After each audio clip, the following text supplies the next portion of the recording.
Ce que c'est la Kundalini, est-ce que c'est dangereux, comment l'ouvrir, pourquoi c'est important. Beauté les Pangui, c'est Mutombo Lionel. J'ai découvert la Kundalini avec Joe Dispenza, célèbre auteur, et avec un de ses livres, Devenir supraconscient. Il partage une méditation où tu vas dans la glande pinéale et tu l'actives et tu fais circuler l'énergie. Et moi, c'est comme ça que ça a commencé à s'ouvrir. Avec un deuxième auteur aussi, Mantak Chia, qui a partagé la méditation micro-orbitale. Son livre, il est un peu chaud à lire, mais tu peux trouver d'autres livres en français un peu plus faciles. La méditation micro-orbitale te permet de faire circuler cette énergie et ça t'apprend aussi à gérer l'énergie sexuelle, à mieux maîtriser. Obligatoire pour tous les hommes, Mantak Chia. Obligatoire, je rentre même pas dans les sujets, la transmutation de l'énergie sexuelle, la rétention. Allez voir ces sujets très intéressants. Ça s'est encore plus développé quand j'ai commencé à travailler avec des énergéticiens, notamment avec le Reiki. J'avais des secousses, j'avais de l'électricité, je comprenais pas. Et c'est plusieurs années après que j'ai compris, en fait, c'était de la Kundalini. Ça s'est fait en Estonie avec une autre énergéticienne qui était formée à la méthode CAP. La méthode CAP, c'est Kundalini Activation Process. J'ai fait énormément de séances avec elle et ça s'est développé.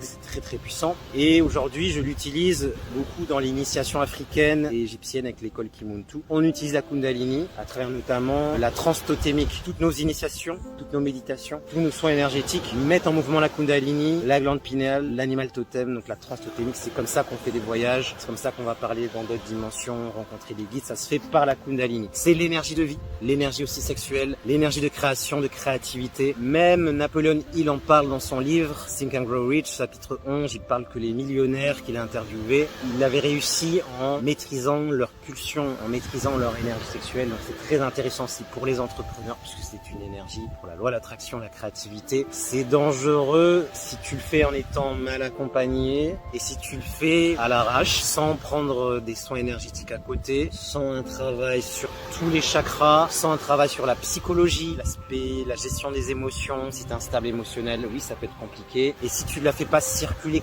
complètement des chakras du bas jusqu'au chakra du haut, c'est dangereux si tu n'as pas d'ancrage, si tu n'es pas ancré dans ta vie. Donc oui, il faut le faire dans un processus complet. Je recommande l'école Kimuntu. Le programme s'appelle le Kiss Ebb. C'est un programme sur les chakras, 1 mois par chakra. J'en ai fait plein de protocoles sur les chakras. C'est celui-là qui est le plus complet. Je recommande aussi les soins Gataki, les soins Kinkoko. Donc moi, dans l'académie Éveil Matique, je fais des soins Kinkoko, c'est les soins totémiques. Je recommande aussi les soins Kimbasi. Ça va arriver bientôt. Pour ceux qui veulent compléter cela. Je recommande aussi le Kiss, les programmes initiatiques. Donc moi, j'en propose. C'est des programmes sur 12 mois, 7 mois. Ça va vous aider en fait à gérer cela. En fait, quand tu actives ta Kundalini, tu deviens Super Saiyan. Tu deviens X-Men et c'est le début de l'éveil. Parce que tu montes en vibration et côté obscur, arrête de t'embêter parce que le premier bouclier, c'est ta vibration. J'ai aussi fait un challenge 7 jours. Si tu veux déjà commencer à l'ouvrir, alors on va avoir des ressentis énergétiques, va voir, c'est offert. Le lien, il est en bio.